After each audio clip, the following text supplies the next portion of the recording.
Hello, Charles Fockaert on August 25th, 2018.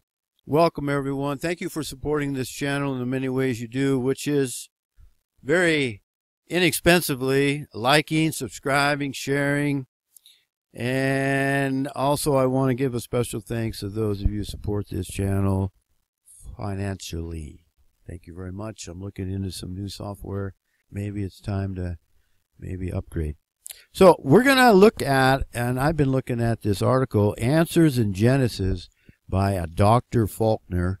And I wanted to reply to this because, you know what, the flat earth issue is not going away anytime soon, not in our lifetime, folks. And we're overturning 500 years of the Copernican model and this as it's evolved into the spinning sphere and Einstein's gravity. Well, by the way, you people that, you Christians, you Israelite identity Christians that believe in the heliocentric spinning sphere model, you accept Einstein's theory of relativity, and you probably don't even understand it. And you also accept the idea of gravity. So keep that in mind. You're adhering to a teaching by Einstein. If you know, you laugh at Freud and Karl Marx and other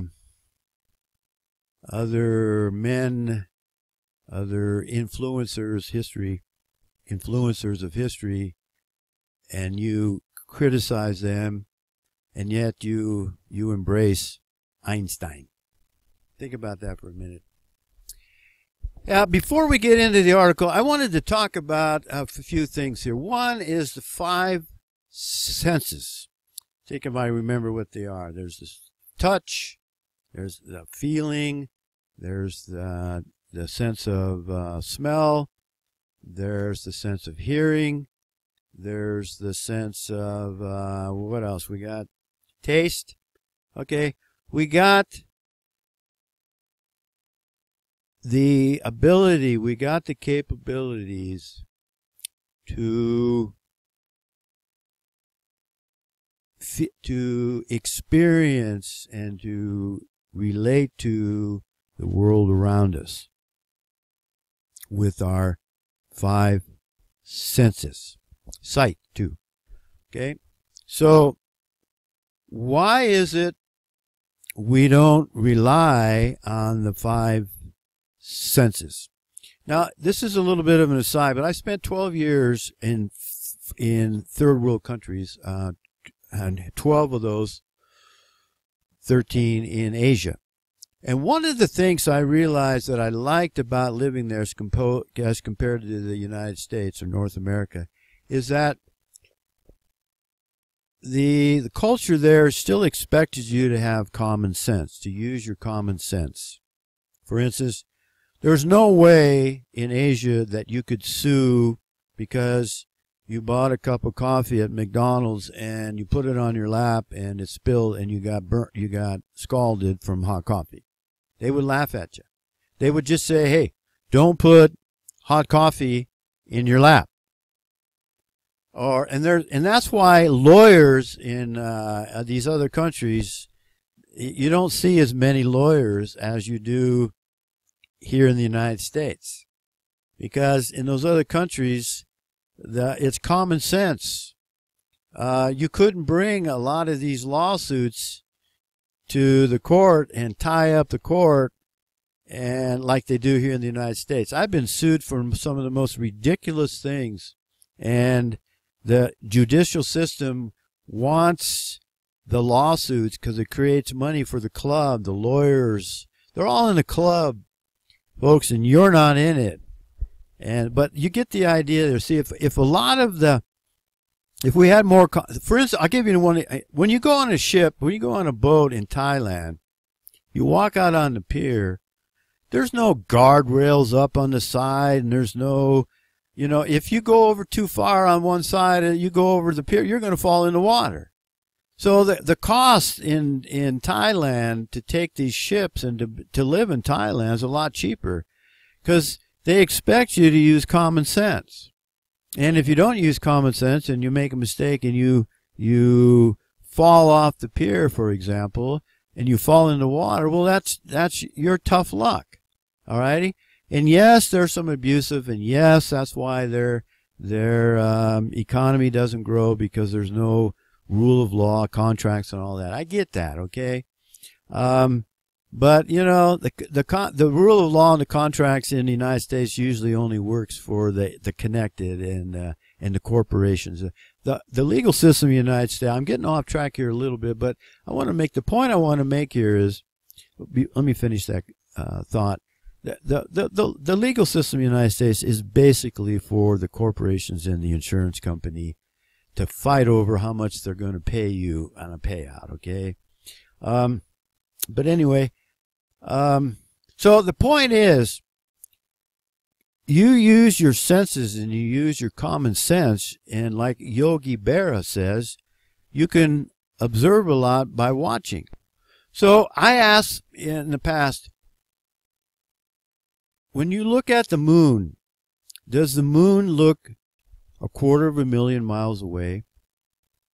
Now, I look at the moon, I come up here in the mountains, I look at the moon at night, and I look up, and even during the day, the moon, to me, using my eyesight and my depth of field, the moon does not appear to be 250,000 miles away.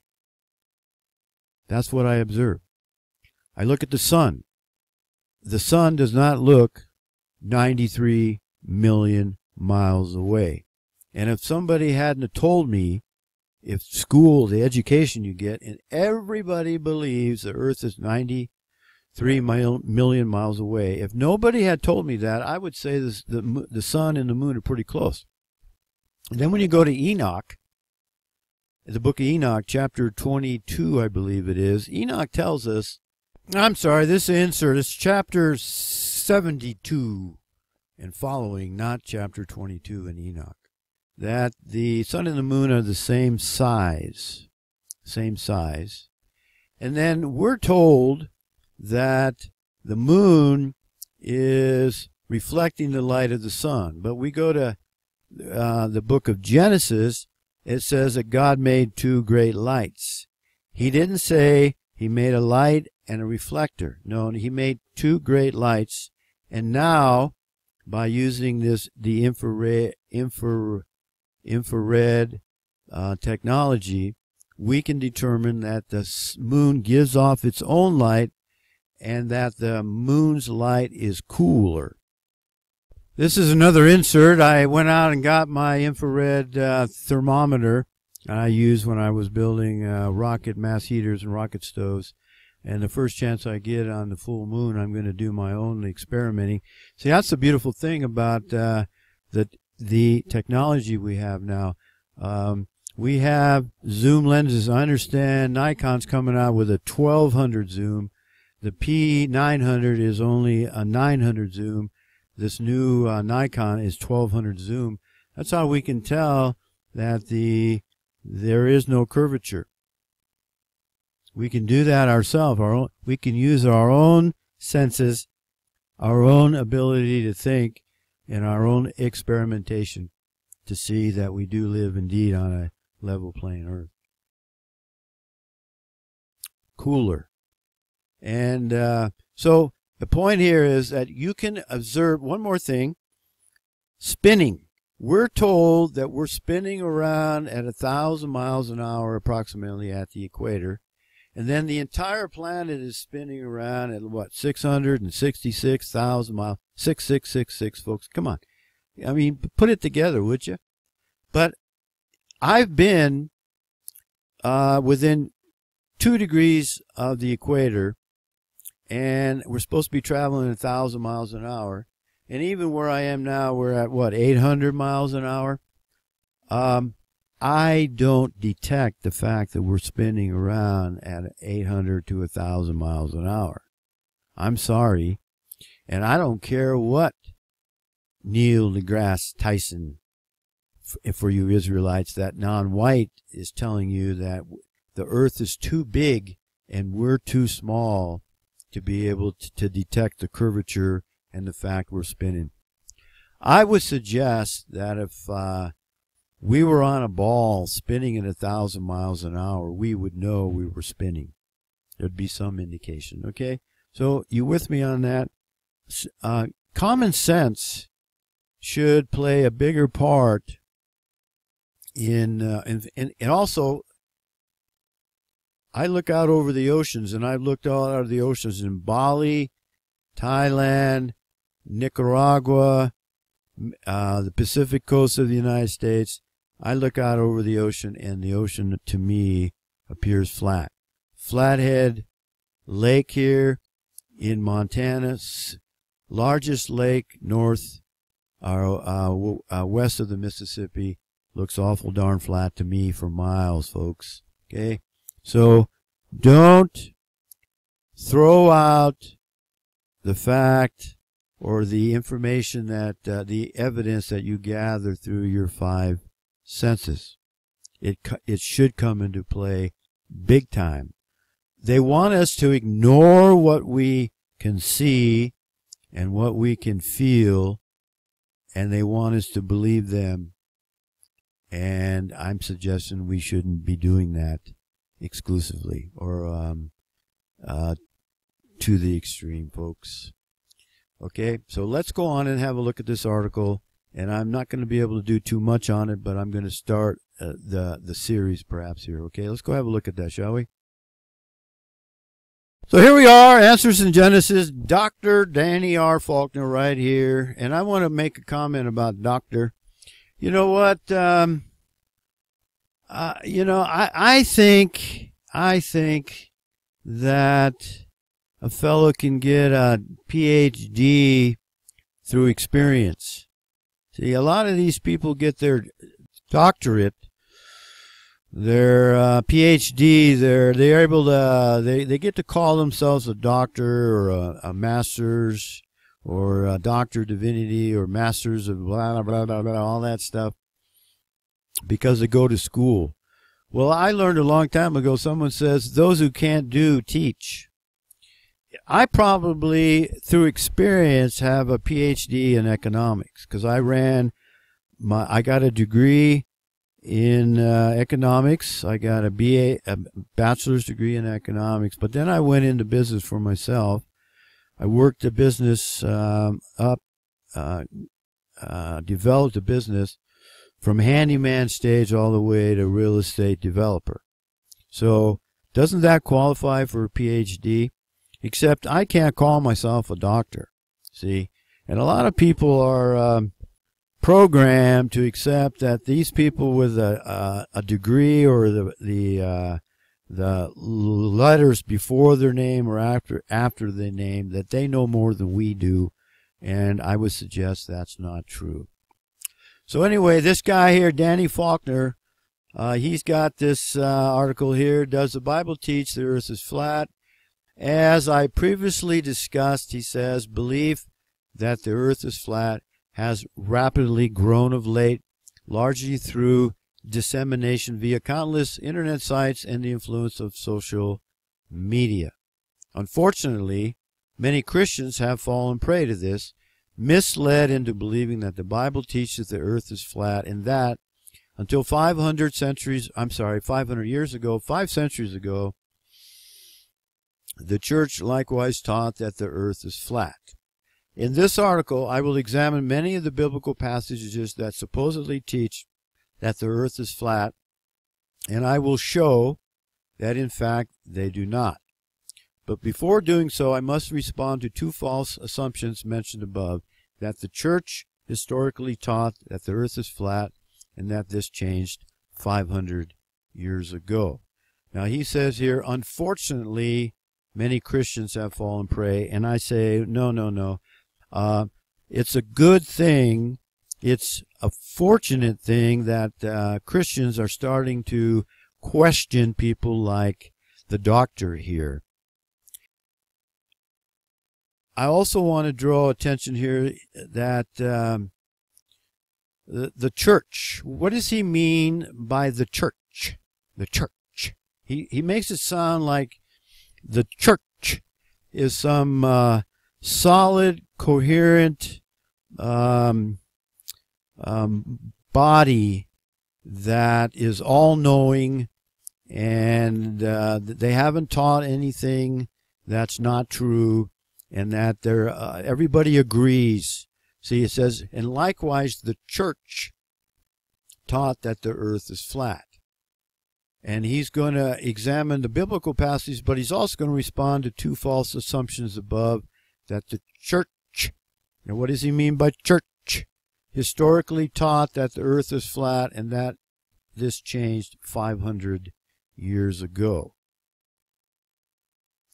Now I want you to notice here that he skips over thousands of years, at least 1,500, at least 2,000 years or more.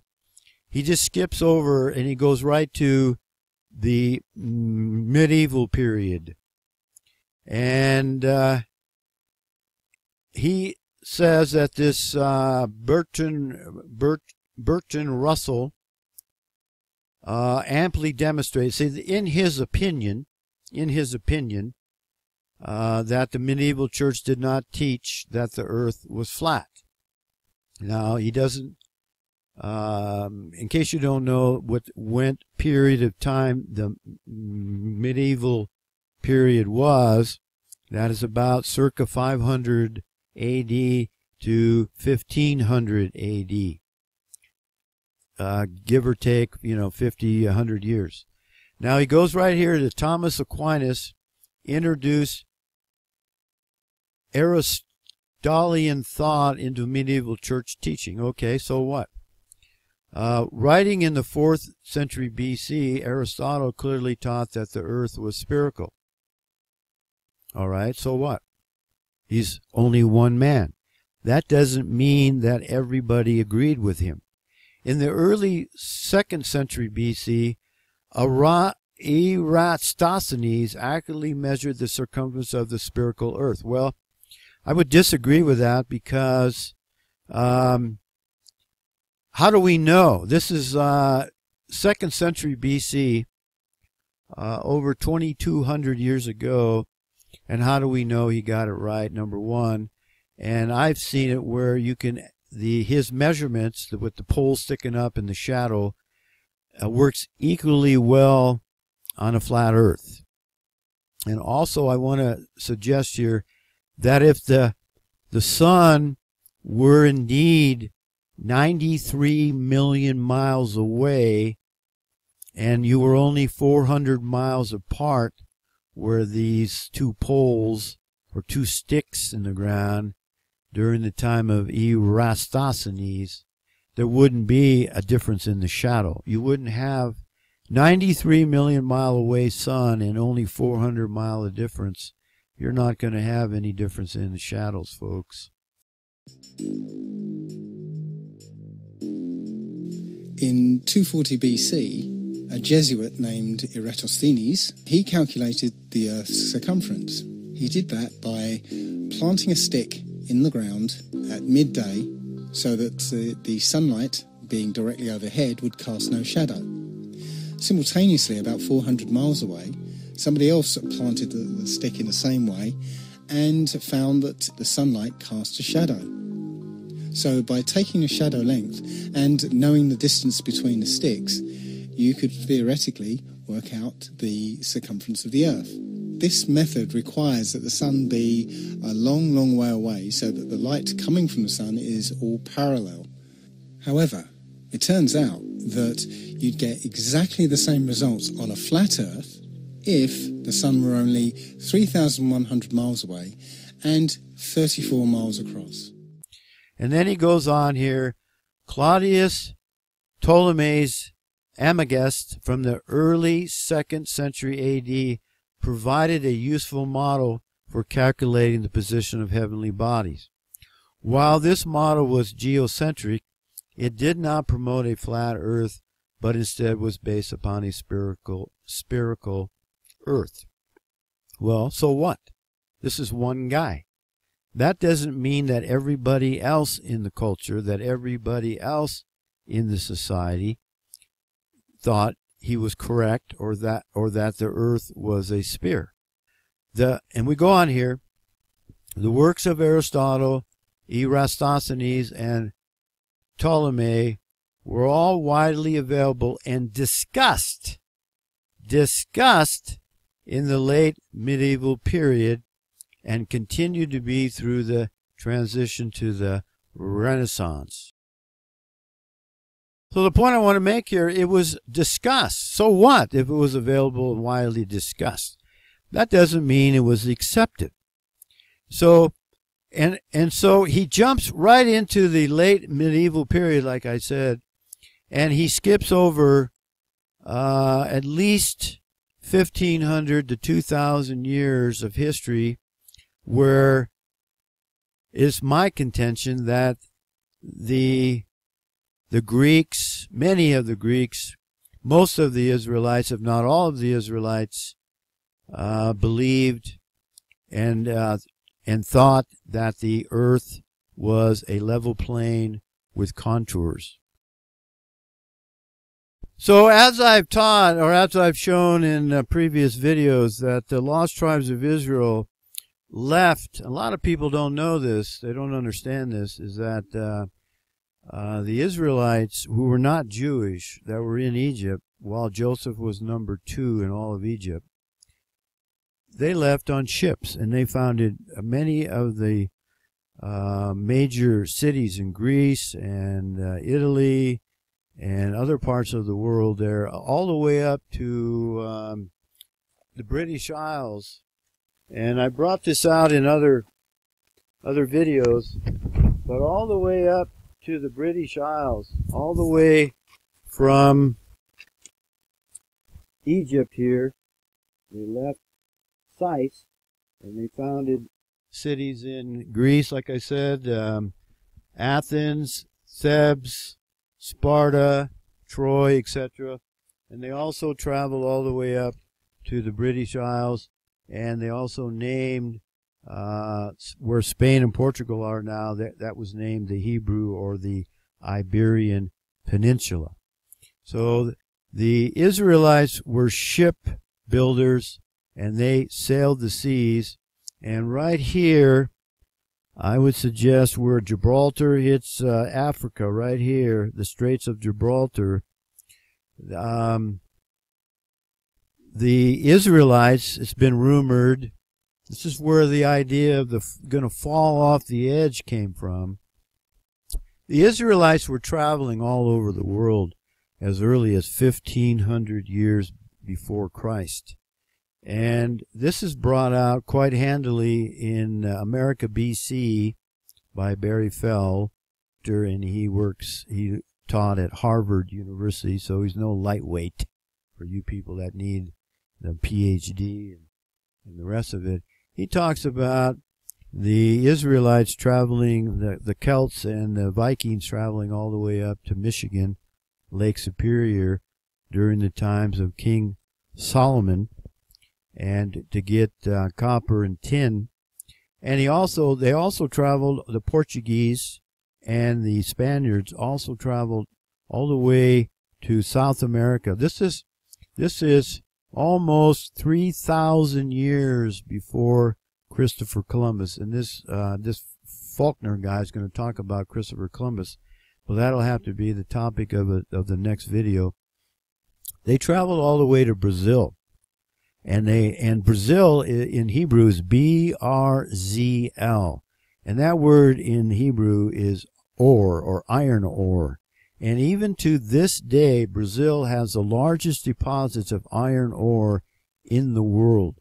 So the Israelites were traveling over the flat oceans all the way to Brazil, and who knows where else, all the way to to North America, up all the way to the Lake Superior, the upper lakes of Michigan and in Canada there, to get iron ore, tin, copper, silver, gold, etc. That's why King Solomon was considered one of the wealthiest men during his era, 1,500 years BC.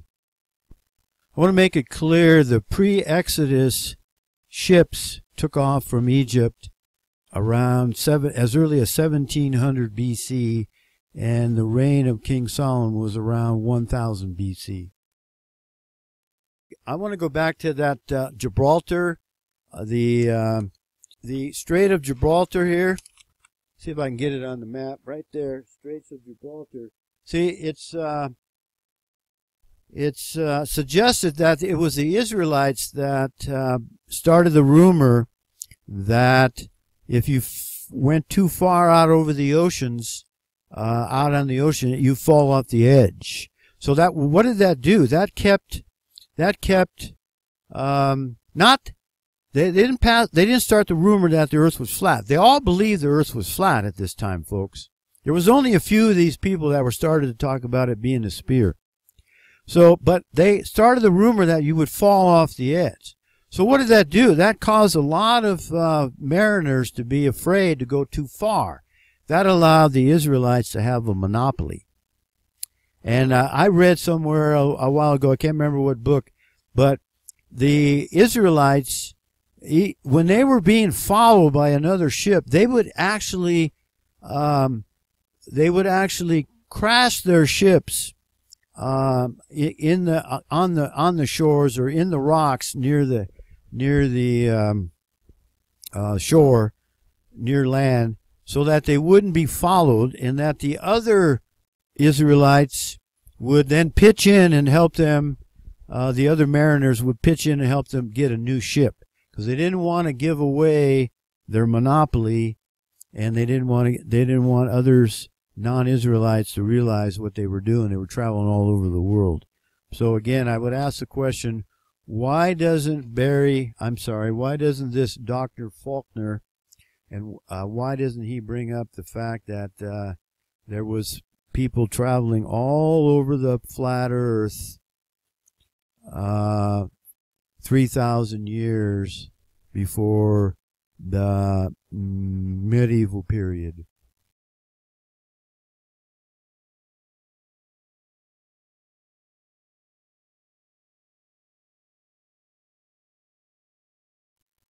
And this brings into play, again, go back to the five senses. Does the moon look a quarter of a million miles away to you? Does the sun look 93 million miles away to you? And doesn't the sun and the moon, like it says in Enoch, look to be the same size? See, the heliocentric, the Big Bang theorist, the spinning spheres tell you that the sun is so big, but it's so far away that when the moon passes over or in front of the sun, they look to be the same size. Well, I'm going to go with Enoch. Enoch tells us the moon and the sun are the same size, and the heliocentric, the spinning spheres, tell us that the moon reflects the light of the sun, and that's been shown to be false. And there's many videos out there now that actually allow. I saw one last night I watched. You can see, I've seen it before, but you can see stars behind the moon. The moon is translucent. It's not a sphere. It's round. It's circular, but that doesn't mean it's a sphere. I've already been able to refute the idea that the moon must be a sphere with Neil deGrasse Tyson's article, a video I put out, 2 of them, I think. So the moon is not a sphere. That alone refutes the spinning sphere model. The moon is not 238,000 miles away, a quarter of a million miles away. And so that refutes the spinning sphere model. And we can also put in there is no curvature. There is no curvature. And we can see a lot of this with our own common sense, our 5 senses, which isn't so common anymore. I want to thank you for watching. Thank you for supporting this channel. Thank you for liking, sharing, subscribing. And may the grace of God, the Father, the Creator of the level playing earth, May His grace be upon us all, for we most certainly need it. See ya.